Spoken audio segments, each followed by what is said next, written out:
Bon Dieu, moi qu'a béni. Jeudi, c'est un grand jour.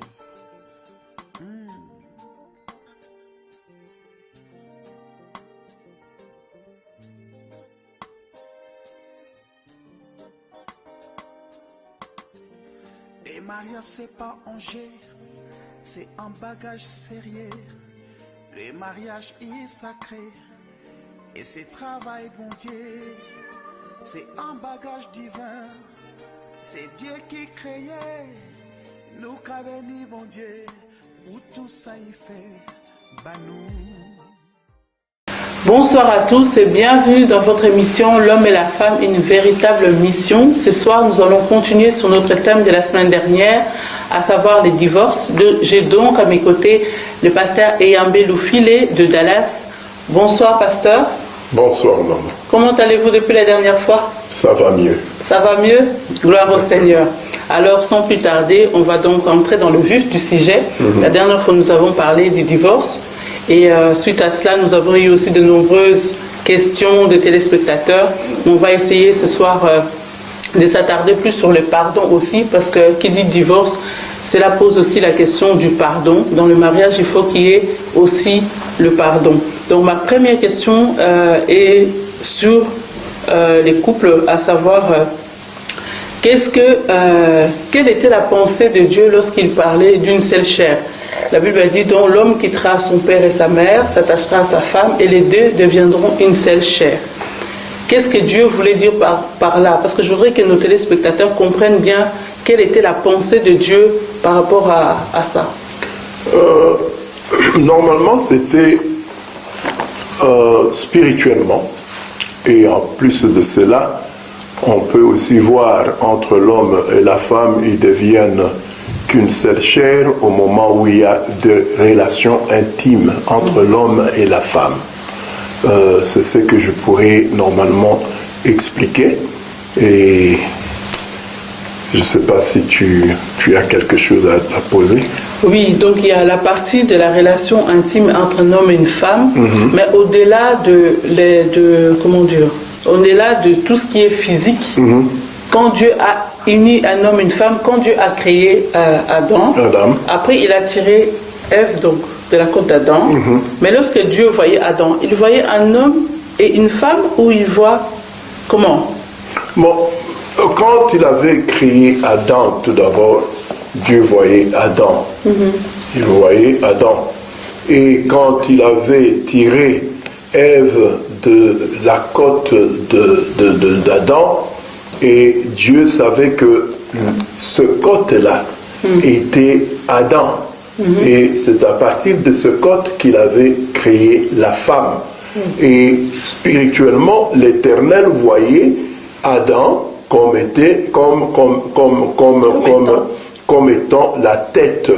Et la femme dépendait d'Adam. Donc Dieu voyait, prenons l'exemple quand Ève, c'est Ève qui avait péché, ce n'était pas Adam, c'est ce que nous disons, mais tandis que quand Ève a été tentée par les serpents, Adam était à ses côtés. Adam n'était pas quelque part, comme beaucoup de gens le disent, il était là. Mais il n'avait pas pris l'autorité que l'Éternel lui avait donnée, comme la fois passée, je vous ai dit que la responsabilité du mariage, c'est sur les épaules d'un homme. Et l'Éternel voyait Adam. Et quand Dieu est venu, au moment où à Ève d'ailleurs n'existait pas, le nom Ève n'existait pas, c'était jusqu'à ce que Ève avait désobéi à la parole. L'Éternel appelait Adam et Ève, il appelait homme et femme Adam. Quand Dieu est venu, il a posé la question à l'homme, Adam, où es-tu? Il n'avait pas posé à la femme. Parce que Dieu sait très bien que les responsabilités d'un mariage, c'est aux épaules d'un homme. Il avait posé la question à Adam. Donc de là, on peut dire alors que, en fait, quand Dieu regarde un homme et une femme qui sont mariés, il voit l'homme, la tête, en fait la femme c'est le corps, alors on peut dire ça comme ça. Exactement. Et Dieu, vous devriez comprendre que l'Éternel va nous juger, nous les hommes, la façon où nous entretenons nos femmes. C'est à l'homme de laver la femme avec la parole. Moi, la plupart du temps, je reste avec ma femme, je prends la parole, je l'explique, je lui parle, et parfois, il y a des révélations que Dieu me donne, et ma femme utilise parfois quand elle va aller partager à l'église. Ce sont des exemples que je l'avais transmis, ce sont ces exemples qu'elle va aller partager avec son groupe de femmes. Donc Dieu, lui, il a mis cette responsabilité à l'homme. C'est à l'homme. Si ta femme n'est pas bonne, en tout cas, nous ne pouvons pas critiquer la femme. La faute, c'est aux épaules de l'homme. Qu'est-ce que tu as fait avec cette femme? Est-ce que tu lavais cette femme avec la parole? Tu lui parlais de la parole? C'est ça la question. Donc si je parle, pour revenir toujours dans cette pensée d'une seule chair, et en suivant ce que vous donnez comme explication, si donc l'homme est la tête, hein, tel que ça doit être dans la pensée de Dieu, et que la femme est le corps, et que c'est à l'homme donc d'enseigner à sa femme tout ce qu'elle doit savoir selon la pensée de Dieu, et donc si l'idée de divorce, par exemple, s'introduit dans le couple, parce qu'à ce moment-là, si Dieu ne voit qu'une personne quand il les regarde, donc si à un moment donné l'idée du divorce s'introduit dans le couple, alors est-ce que et alors à un moment donné, que ce soit l'homme ou la femme, ils se séparent, donc à ce moment-là il y a cassure, donc je peux dire vulgairement, donc on a une tête à part et un corps à part. Exactement. Donc Dieu, quand il regarde, il voit la tête d'Adam, enfin de l'homme d'un côté, la tête de la femme d'un côté. Donc est-ce que, puisqu'on a parlé que c'est à l'homme d'enseigner donc à sa femme, on peut dire que la responsabilité dans ce cas-là, dans ce divorce-là, pas en grande partie, mais ça serait trop dire, mais allez, l'homme serait quand même responsable, puisqu'il n'aurait pas bien fait vraiment son travail. Ça se repose, parce que comme je suis, comment dirais-je en français, excusez-moi, la langue française, vraiment, ça fait au moins 40 ans que je suis aux États-Unis. Voilà. Le français, c'est vraiment un peu difficile. On va essayer avec les dessins. Vous devez comprendre quand Dieu créa l'homme et la femme, Dieu a dit, l'homme quittera son père et sa mère et il s'attachera à sa femme et ils deviendront une seule chair. Donc, moi, comme je suis là, je m'aime moi-même. Je ne peux pas aller prendre un couteau et me séparer. Donc, ça sera vraiment la mort. C'est la même chose avec le mariage. Dieu savait que cette femme-là, elle était sortie de toi. Et quand maintenant, elle se sépare de toi, elle part, en tout cas, ça ne te donne pas le droit d'aller épouser une autre femme. Tu dois rester fidèle, je ne sais pas pour combien des années, ou combien de mois, ou combien de jours, et continuera toujours à prier, parce que la prière, c'est l'arme que l'Éternel nous a donnée pour se battre spirituellement. Parce que ce n'est pas toi qui change, qui peut changer quelqu'un, c'est Dieu qui change la personne. C'est que tu dois prier jusqu'à ce que l'Éternel puisse remettre cette femme dans ta maison. Il y a un témoignage que je suivais d'un monsieur, un Libanais. Ce monsieur-là, il avait cherché des richesses, la gloire, la popularité, l'argent, et il était devenu trop riche. Et il s'est séparé avec sa femme. Il a eu des enfants avec cette femme. Elle a laissé la femme, soit disant que la femme n'était plus, ne lui convenait plus. Et elle est allée s'amuser.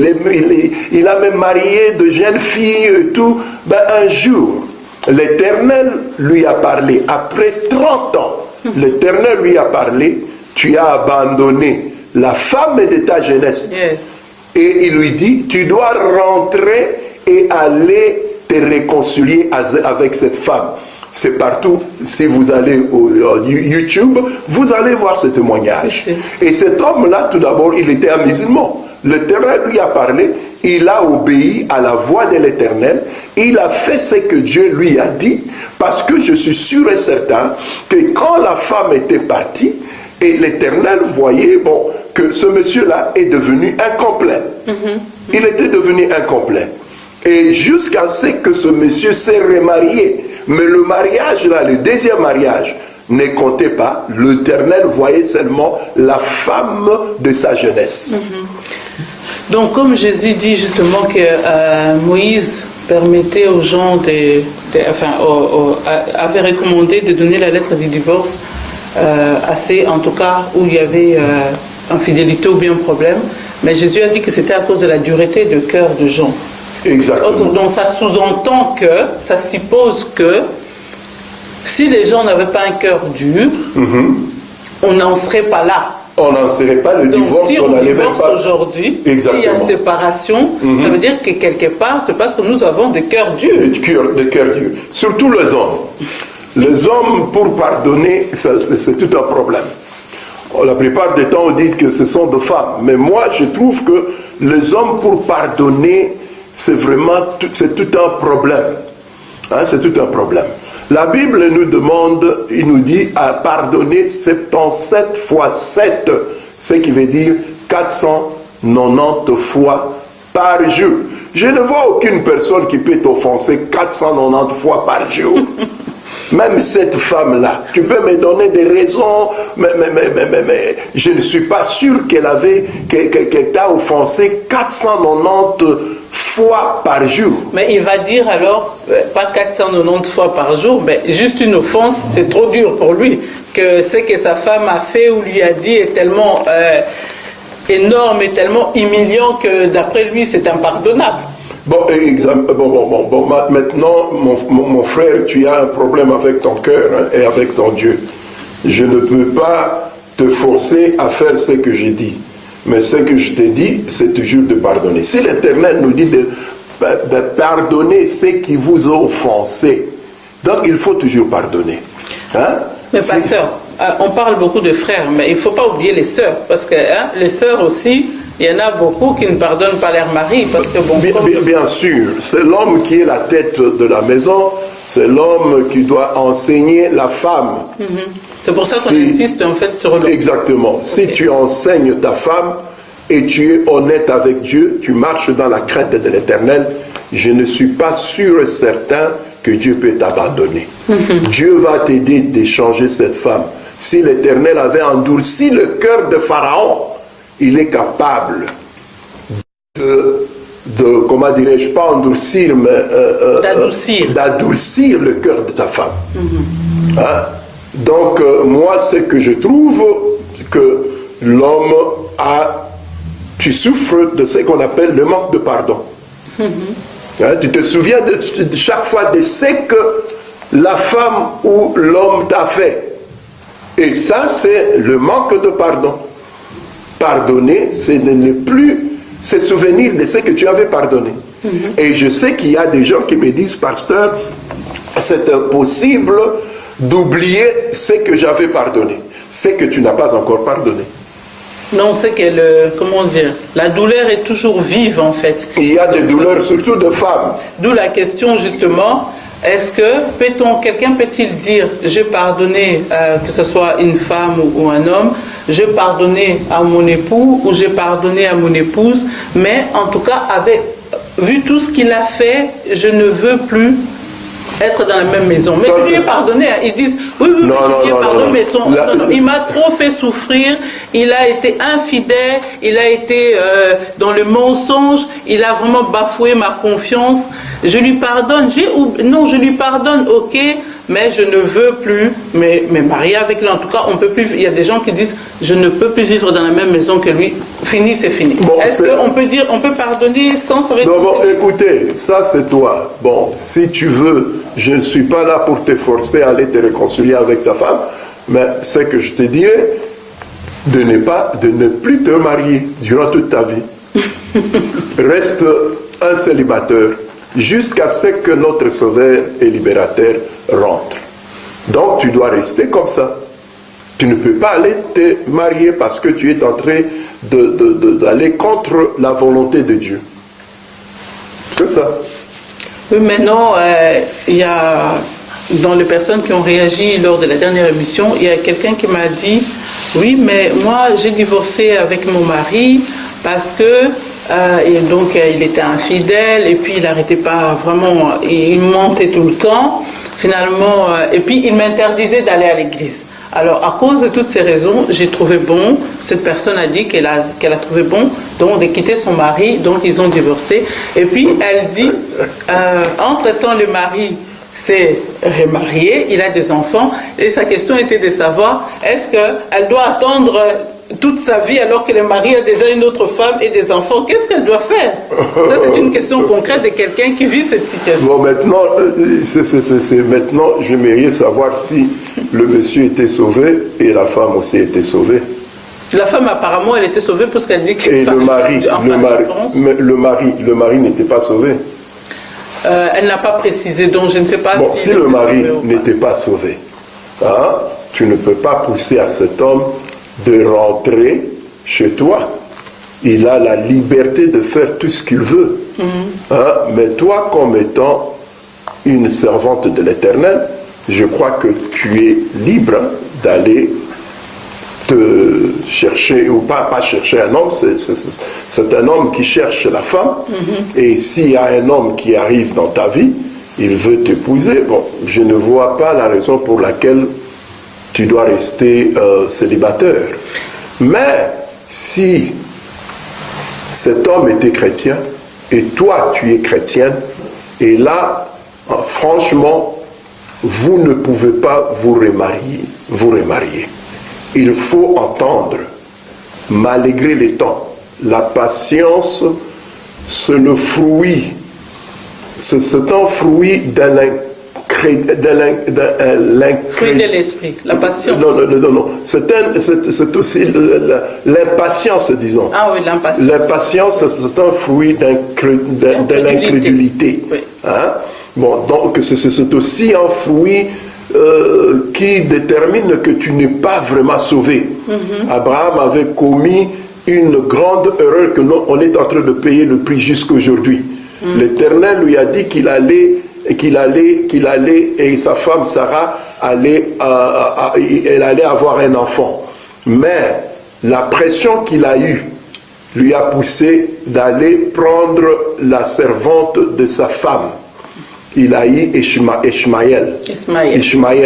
Et c'est aujourd'hui, nous avons ce problème en Israël, les Palestiniens et les Israéliens. Oui. Hein, ils sont en train de se battre, les enfants d'un seul père. C'est à cause de l'impatience d'Abraham.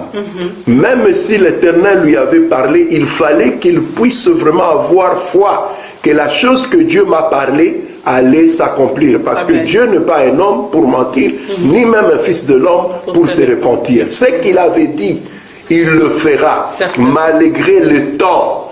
Je vous ai donné l'exemple de ce monsieur qui n'était même pas un chrétien, un musulman. Et après 30 ans, je ne dis pas que tu dois attendre 30 ans. Hein? Bon, je ne vois pas la raison pour laquelle tu ne peux pas utiliser le don de l'esprit qui est aussi la patience. Amen. Et j'ai une autre question d'une autre téléspectatrice qui dit, elle connaît un couple, en fait il y a un frère chrétien, donc enfin un couple chrétien un couple chrétien qui a divorcé, le frère s'est remarié avec une autre chrétienne, et tous les deux maintenant ont des enfants et servent le Seigneur. Alors la question de la sœur était de savoir est-ce qu'ils peuvent servir le Seigneur, ils peuvent être dans le ministère, est-ce qu'ils font bien, est-ce que c'est un péché? Oh, c'est un péché, peut-être un péché continuel. Mon cher frère, C'est un péché. Tu as abandonné la femme de ta jeunesse. Quand tu avais épousé cette belle fille, l'Éternel était témoin. Il était témoin. Elle a précisé que c'est la femme qui était partie. C'est la femme qui était partie. Qui avait quitté le mari.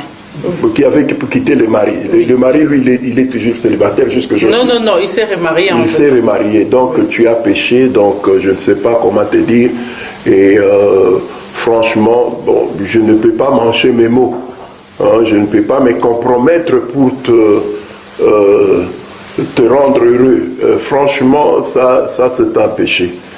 Et alors une autre question, c'était aussi, on ne va pas tous les aborder, mais ça me semblait aussi important, ici, c'est que la personne dit, dans les cas où le conjoint est alcoolique ou bien il est trop violent que ça met en danger la vie de son épouse, elle a le droit de partir. Est-ce que c'est légitime de divorcer? Parce qu'il est en danger, le mari est trop violent, il va, les enfants sont en danger, il terrorise écoutez, tout le monde. tu regardes. Est-ce que c'est légitime de divorcer dans ce cas? Mais tu vises seulement l'homme, au lieu de regarder ce qui est derrière l'homme. C'est l'esprit qui est en train de le pousser à faire ce qu'il n'aime pas faire. Et toi, femme, ce qu'il faut faire, c'est d'aller et prier et gêner pour que l'Éternel puisse sauver cet homme. La Bible déclare, qui connaît si une femme sauvera son mari? Hein? Donc tu dois utiliser, Dieu t'a mis dans la vie de cet homme comme étant une intercesseuse. Prier pour cet homme, pour que l'Éternel un jour puisse les délivrer de cet esprit d'ivrognerie. C'est ce que je pourrais seulement dire. Et la violence alors? La violence, c'est aussi un démon. Moi, j'étais très violent. Si ma femme était ici, elle allait au moins témoigner. Quand j'avais épousé ma femme, elle avait 16 à 17 ans. Une belle femme. Mais j'étais très jaloux. J'ai tabassé ma femme. Je faisais des histoires inexplicables. Mais un jour, l'Éternel a parlé à ma femme. Écoutez, ma fille, quand tu étais au pays, ta maman t'a amené chez un féticheur pour qu'on puisse te faire de protection. Hein, la maman croyait que je veux normalement que je protège ma fille. C'est ça. Elle est venue avec une bague et puis elle avait un truc, un filet sur son hanche. Quand elle est venue à la maison, j'ai regardé ma femme la toute première fois, j'ai dit c'est quoi ça? J'ai pris ça, on avait brûlé, mais elle avait complètement oublié de la bague. Et maintenant, à chaque fois, lundi, mardi, mercredi, jeudi, vendredi, samedi, j'ai tabassé ma femme. Hein? Que l'Éternel me bénisse et me pardonne. Et je sais qu'il m'a déjà pardonné.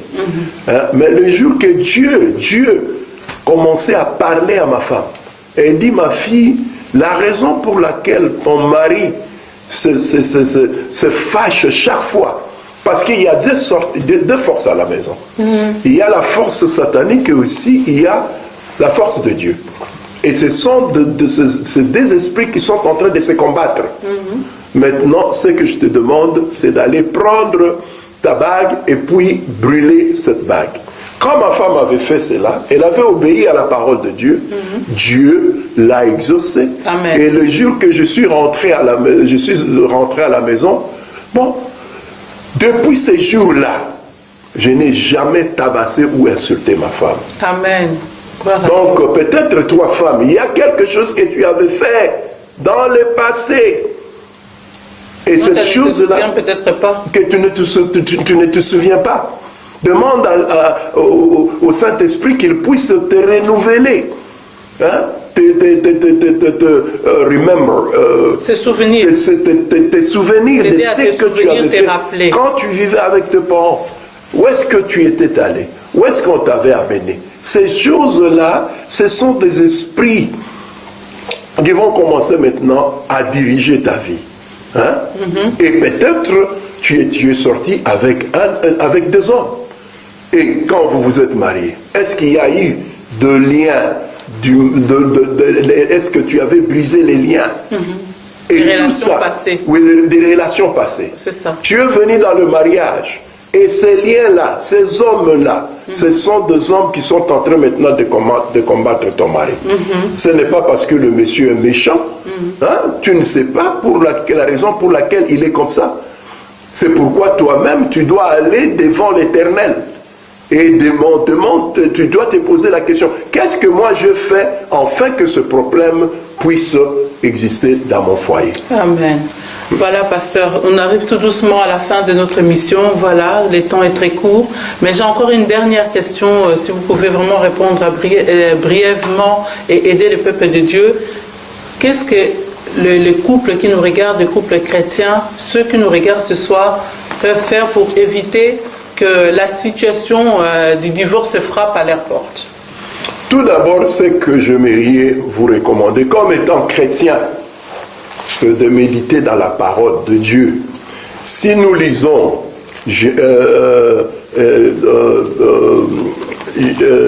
Josué, hein? Josué. C'est comment en français? Josué. Oui. Écoutez qu'est-ce que la Bible nous dit ici. Josué chapitre 1.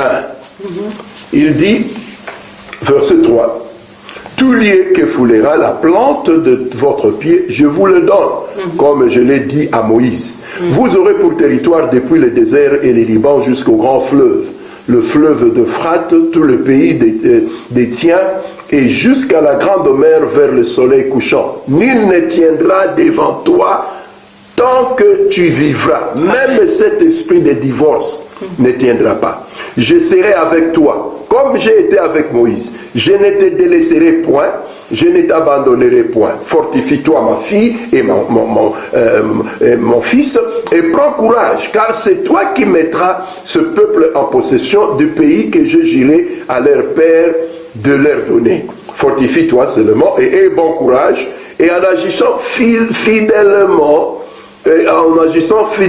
selon toute la loi que Moïse, mon serviteur, t'a prescrite. Ne t'en détourne ni à droite ni à gauche, afin de réussir dans tout ce que tu entreprendras. Amen.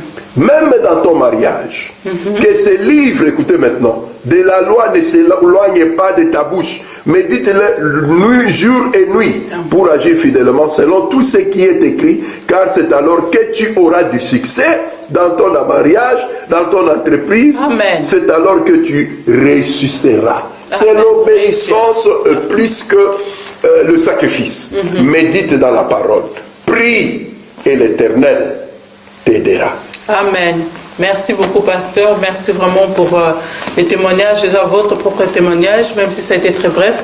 Merci à vous de nous avoir regardés. Et moi, je dirais encore ce soir, je vous dis, comme c'est écrit dans le livre d'Éphésiens 5, 28, où Paul recommande aux maris d'aimer leurs femmes.